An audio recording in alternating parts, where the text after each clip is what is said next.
If you want to be healthier, yet you just don't know what to do. All these shows telling you this and that, but nothing seems to work. Well, listen close. Golden State Media Concepts has got something great for you. The Health and Wellness Podcast dedicated to workout trends, healthy eating habits, diet, and everything about healthy living. Join us in our banters as we help you not just live life to the fullest, but live it to the healthiest.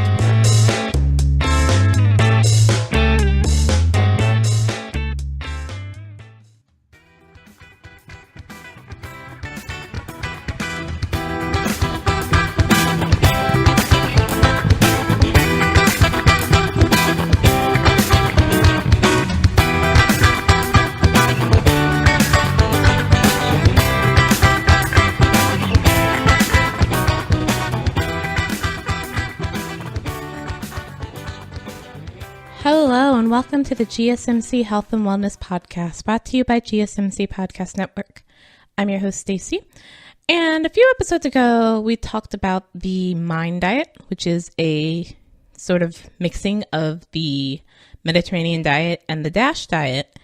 And in looking up the MIND diet, I had come to the U.S. News's best diet rankings, where the Mediterranean diet and DASH diet were tied for first place for best diet overall, and the MIND diet was number 5.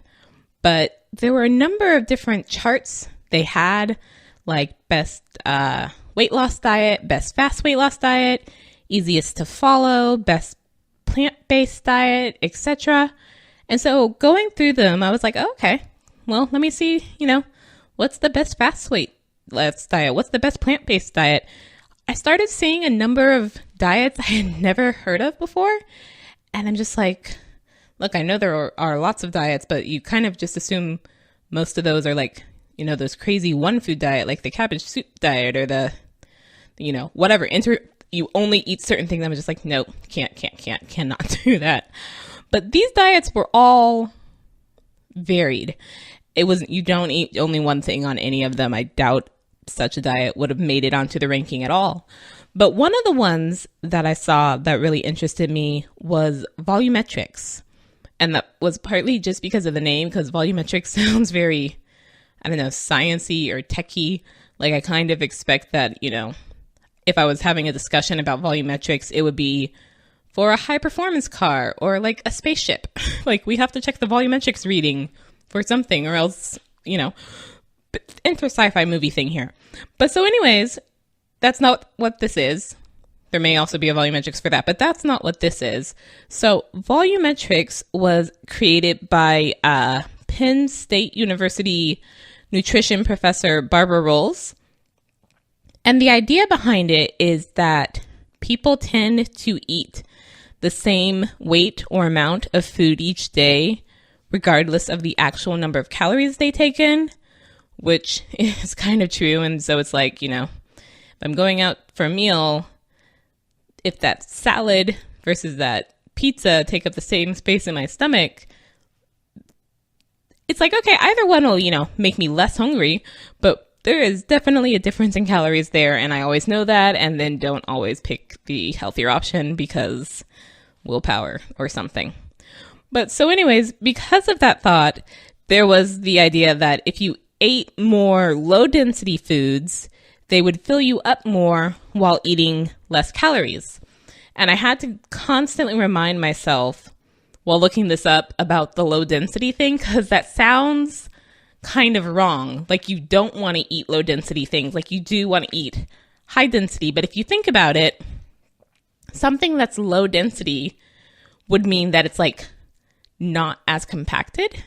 And so it takes up more space, which is what you want. You want it to take up more space in your stomach so that you feel full without eating as much. And so if you have something that's high density, that means it's really dense. It's very compacted. It's not taking up as much space. And so you might eat more. That's the way I had to go about it to keep it in my mind. That's probably not, properly scientific explanation, but that was the way I had to go about it to remind myself that, oh, I actually do want to eat low density. I don't want to eat so much high density, even though low and high makes it sound like I should be going the opposite. Low density, yes. High density, not so much. So for the volumetrics, this has actually been shown, like beyond just volumetrics in general, that diets rich in low energy dense foods have been shown to promote fullness on fewer calories and help with weight loss, according to the Centers for Disease Control and Prevention. So for volumetrics, food is divided into 4 groups or categories. They're called categories. They have category names, I mean. So category 1, which is very low density, includes non-starchy fruits and vegetables, non-fat milk, and broth-based soup. Category 2, low density, includes starchy fruits and veggies, grains, breakfast cereal, low-fat meat, legumes, and low-fat mixed dishes like chili and spaghetti. Category 3, medium density, includes meat, cheese, pizza, french fries, salad dressing, bread, pretzels, ice cream, and cake.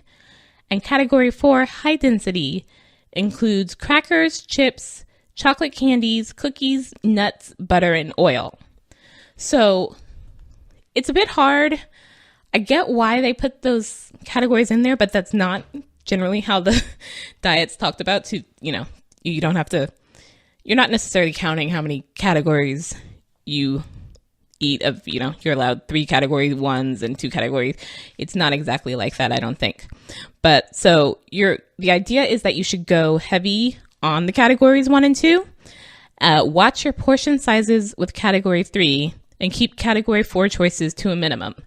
But if you think about it very simply, it's just like make almost like a reverse food pyramid of make the majority of your food low density and keep the high density stuff for like treats or whatever. And the very few rules, this is a sort of eating, not an eating style. Oh, what is that? Lifestyle change. A lifestyle change more so than a diet. But they do suggest that each day you eat breakfast, lunch, dinner, a couple of snacks, and dessert.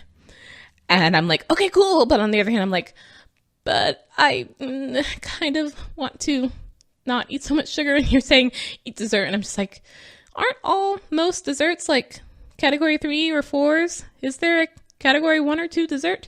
What are you telling me to do here, Volumetrics? I'm confused. So there's also the idea, and I know lots of people, I've done this myself, not as a diet, just as a sort of trying to make it a habit. But there's the idea that if you want to eat less, drink more water. And that's partly true because sometimes when you think you're hungry, it's really just your body saying you're thirsty. I don't know why those 2 signals are so similar, stupid body, but they are. But the idea that, if I drink more water, I won't eat as much, even when you're not thirsty, doesn't quite work. Because even though water does increase the weight of food without any additional calories, and volumetrics does encourage you to eat foods that are high in water. So this would be things like soups, fruit and veggies, yogurt, pasta. So, a lot of those category 1, category 2s. Just drinking water is not actually enough because it doesn't satisfy your hunger. It will satisfy your thirst. And so you should definitely drink it if you're thirsty. But if the idea is, I can just drink water and then I won't need to eat anything because I won't be hungry, that doesn't quite work. But you are, even though, there's not much limit on this, but it's just sort of with the categories. You're encouraged to eat foods that are similar to something you might be craving, but in a better category. So like if you want chips and dip, you're encouraged to instead eat crunchy carrots and hummus. Because the idea is if you want, something crunchy with a spread on it, okay, this is a lower density. Let's go with that one. So yeah, it's sort of a trade-off, but there's nothing where it's like, that's forbidden. You can't have that. There's no off-limit foods.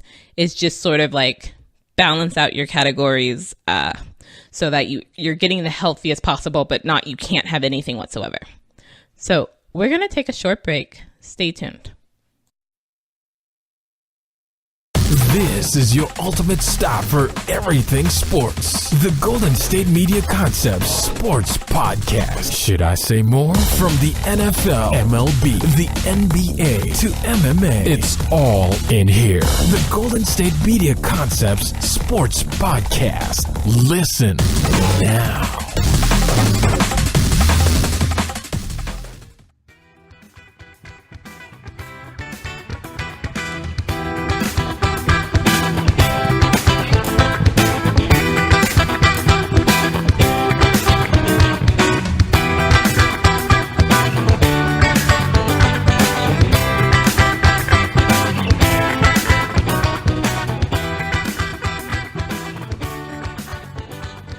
Welcome back to the GSMC Health and Wellness Podcast. Today we are talking about volumetrics. And one of the things that really interested me about volumetrics was this idea that it's focusing on volume. It's focusing on the volume of your stomach and on filling it. So volumetrics was actually designed to promote you being satisfied, so you wouldn't feel hungry on the diet so long as you follow its guidelines. And that's really important to me because part of why I hate diets, along with the, if something's forbidden, I almost immediately want it more, is the I don't want to feel hungry thing. I'm fine.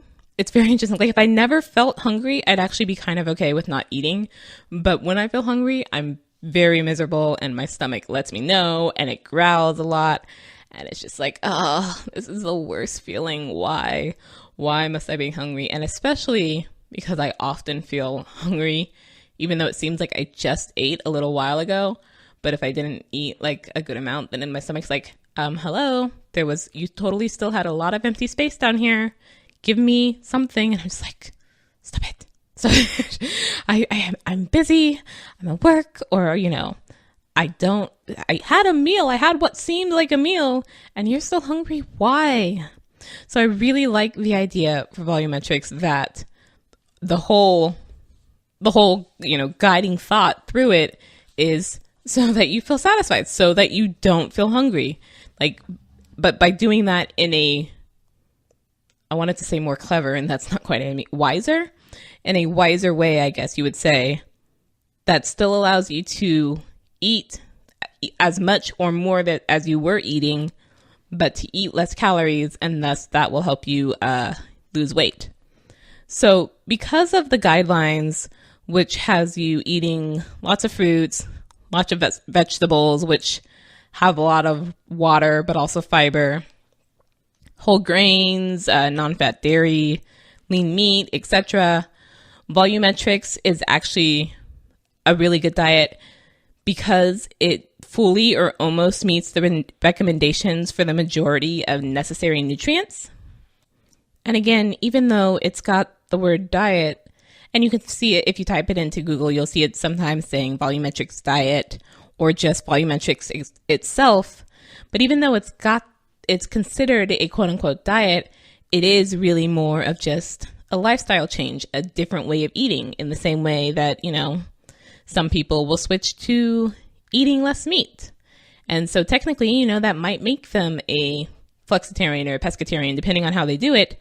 But it's not, I'm on the pescatarian diet. It's just, I've changed the way I eat, and this is most likely permanent and healthier. And that's just what it is. And it's not something I'm only going to go on for 6 weeks or 6 months or whatever, and then go back to the way I was.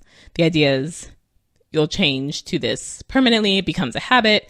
It becomes just natural to automatically want to eat the more filling thing. And it allows you to feel full without eating so many calories. Experts also say it could have a positive effect on heart health and diabetes, and that it's safe for children and teens too. And I think what I find very interesting about this is that it sort of seems almost, not traditional wisdom, but almost like a well, duh sort of thought process, because I've seen similar recommendations in other health or diet books. So for example, the And I've now completely blanked, even though I can see the book in my head, and it's orange, and it had like the 12 foods and something about, almonds. But I'm probably totally going to remember this name like the moment I finish this podcast.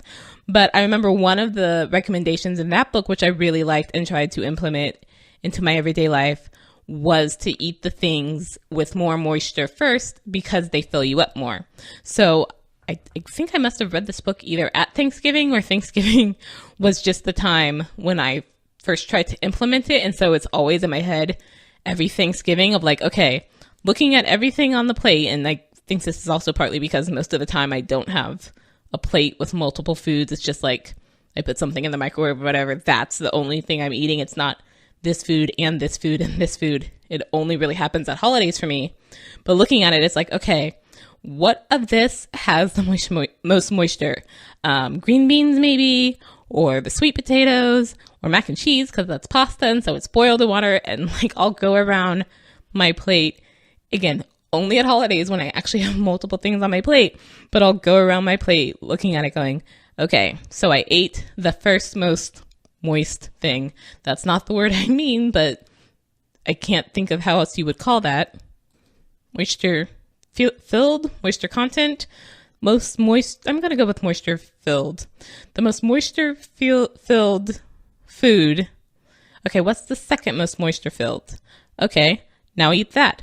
Okay, and I'm a very picky eater, so partly I'm very limited in what I would eat, but also I'm not a big mix the food sort of thing. Like especially as a kid, I like don't let the foods touch. So it's very easy for me to be like all of this. Okay, now all of that, and not like a bite of this and then a bite of that and then a bite of this other thing. So like, nope, all the sweet potatoes, all the green beans, all the mac and cheese, and sort of go around my plate almost like a whatever those little rotating things were that they used to have on tables in some places. But so yeah, this is a very simple plan, diet, eating method, habit, what have you. It's flexible enough for, even people who are on other eating plans. So Volumetrics works if you are also a vegetarian or also a vegan, because again, it's not really saying you can't eat anything. It's just sort of try and eat more low density foods, but amongst all the foods you can eat, here's how I'm sure you probably could if you typed in like vegetarian volumetrics or vegan volumetrics or whatever, find like a sort of ranking of foods. But, it's very easy if you're used to eating a certain way to kind of figure it out for yourself. What's more likely to be low density? What's more likely to be high density? And again, I just went off of what seemed like it had the most amount of moisture and or water in it. Okay, that goes first. It's very easy to just sort of rank your regular everyday food in your mind and be like, okay, this first, I eat more of those. I eat more of my category 1s and category 2s, and I eat some category 3s, but in smaller proportions, and I very much limit my category 4s. Even though it has those category and those numbers, and therefore it sounds like something you have to count or track or, I don't know, have an expert to follow, it's really very simple. It's very easy to do. Again, children and teens can do it. It gives you most, if not all, of the nutrients you need because you're not cutting things out. And it works for people who have other eating requirements that they have to follow. For example, those who need to restrict salt and fat, or if you have food restrictions from your doctor, or if you have food restrictions because you have allergies, or if you have food restrictions because you've just decided we're no longer eating sugar, carbs, meat, whatever. Okay, but you've still got all the other however many foods, and Volumetrics is really not limiting you to those. It's not limiting you in those. It's not saying, oh yeah, so even though you thought you would cut out like 30% and therefore only had 70% of these foods to eat, actually we're going to cut off another. It's not like that at all. It's just prioritization. Or, I like the idea of prioritization, prioritizing my food Actually, now that sounds terrible, but I like the idea of having to prioritize because I'm just so very much used to that. So we're going to take another short break. Stay tuned. Tired of searching the vast jungle of podcasts? Now listen close and hear this out. There's a podcast network that covers just about everything that you've been searching. The Golden State Media Concepts Podcast Network is here. Nothing less than a podcast bliss with endless hours of podcast coverage. From news, sports, music, fashion, cooking, entertainment, fantasy, football, and so much more. So stop lurking around and go straight out to the Golden State Media Concepts Podcast Network. Guaranteed to fill that podcast itch. Whatever it may be. Visit us at www.gsmcpodcast.com. Follow us on Facebook and Twitter, and download us on iTunes, SoundCloud, and Google Play.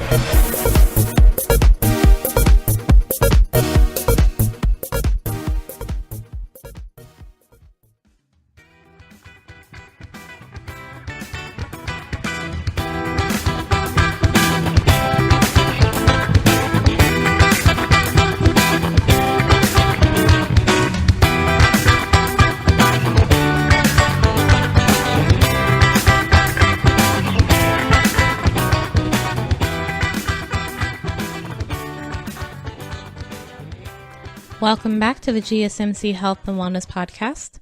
One of the things I find very interesting about volumetrics, because you have the scientific sounding name and because you have the categories, it sounds very tedious or specific or something you have to keep track of.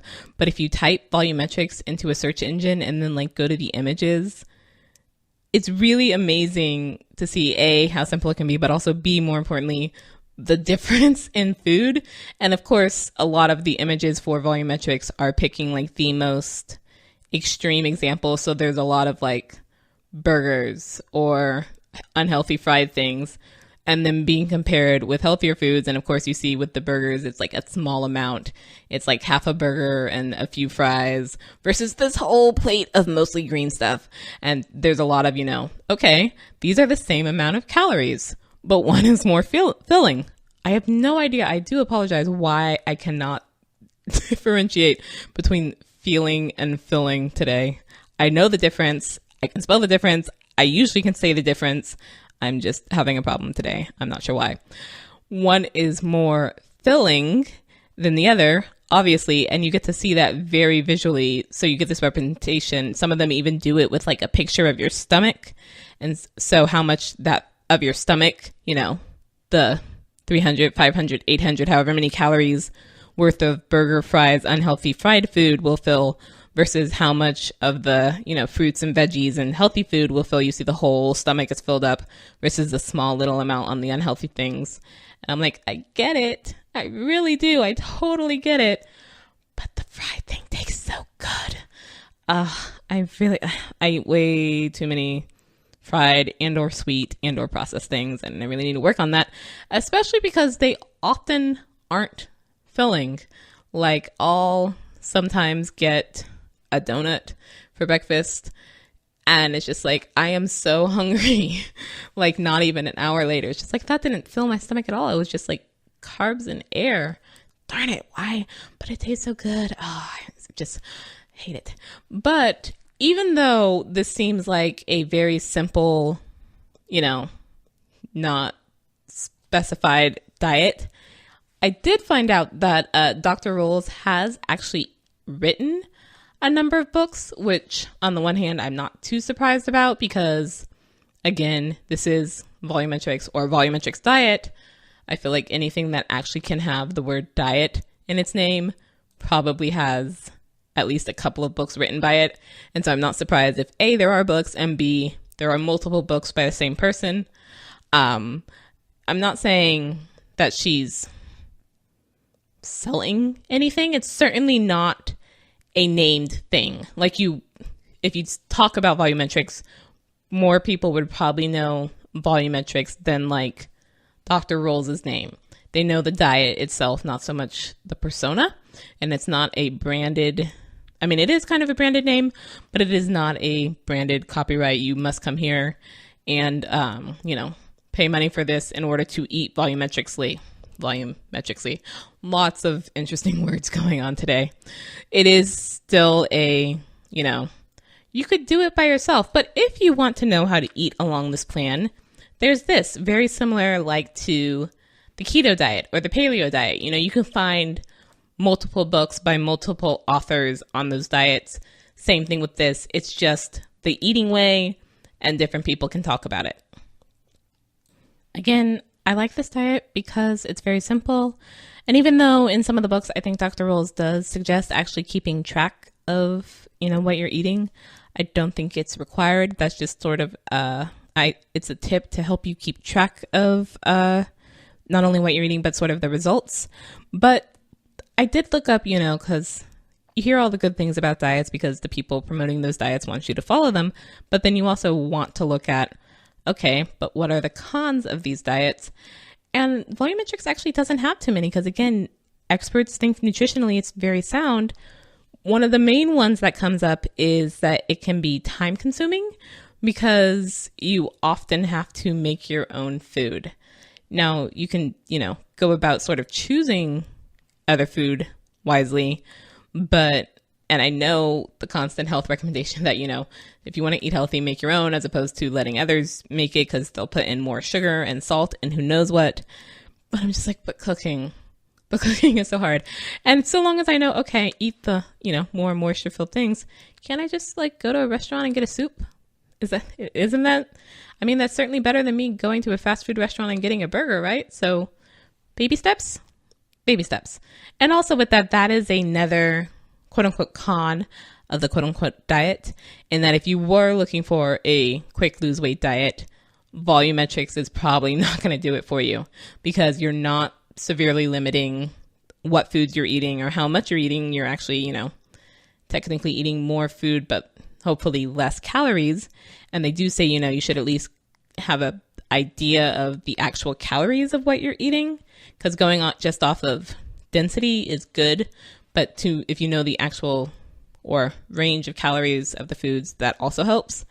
But, if you wanted something just in time for, we're in the middle of summer now, so I guess it's a little late for swimsuit season, but for a special event, like a wedding or a reunion or going to the holidays or something, Volumetrics would not be the best choice for that because it is much more of a lifestyle plan. And so it's not meant to be fast. And often things that cause you to lose weight fast don't last and are hard to stick with. And that I saw was another con that some people listed, is that Volumetrics was hard to stick with. And I'm not quite sure I agree because they talked about, if you really like carbs, this might not be good for you because you're not eating so much carbs. And I agree, you're not eating so much carbs because a number of carbs would just be high density, like you saw on that list with the high density foods. You've got crackers, you've got chips, you've got cookies. It's yes, all the things I would want to go down the snack aisle and pick up, and also lots of carbs, are category 4 high density foods that I should really be limiting. Fine, I get that. But since there's nothing specifically of don't eat this, it's terrible, they're nothing, don't ever eat cookies, just sort of limit your cookies, I feel it's doable to sort of not train yourself, but gradually walk yourself down and be okay, I'm going to eat slightly less cookies this week or this month.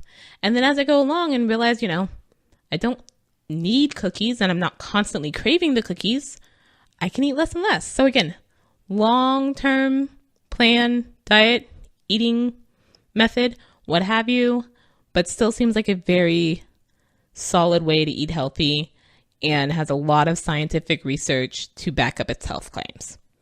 And on that note, we're going to end for today. Thank you for listening to the GSMC Health and Wellness Podcast.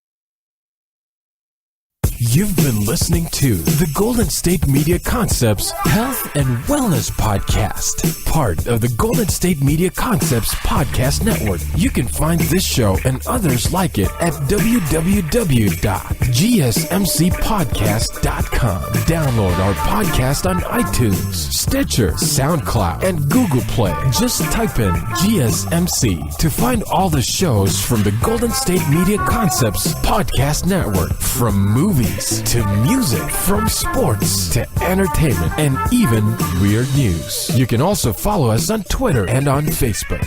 Thank you, and we hope you have enjoyed today's program.